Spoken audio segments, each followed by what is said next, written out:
We all have something that we will desperately grab hold of, trying to get any hope of security and comfort in uncertainty.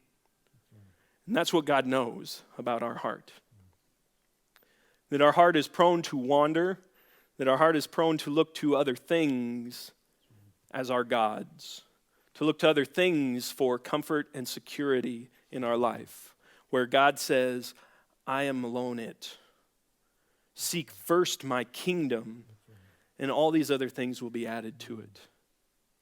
I love how Jesus says here in Luke 12, where he says, don't go after food and clothing and all of this. Don't be obsessed with that like all the other nations are.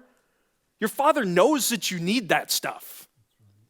He's not surprised like, oh, I forgot to put that on the list for this week. God knows what you need. God knows what you truly need. Sometimes we think we know what we need. There's a difference between want and need. So my mother told me when I was a kid. Right? But God knows what you need. He's a Father that loves you, the Bible tells us.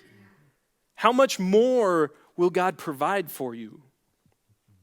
He alone is our security and our strength.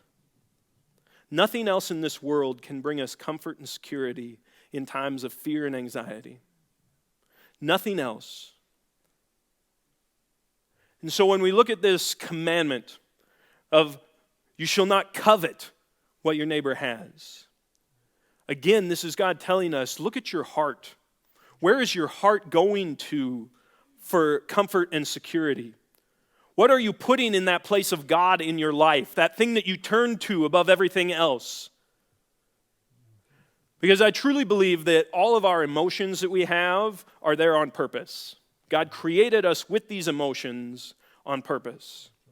And what they're there for is to make us take a minute and evaluate what's really going on.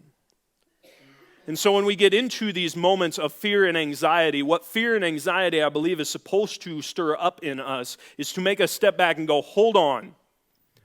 What am I looking towards? What am I looking to for my comfort and my security? What am I going after? What am I coveting after in my life?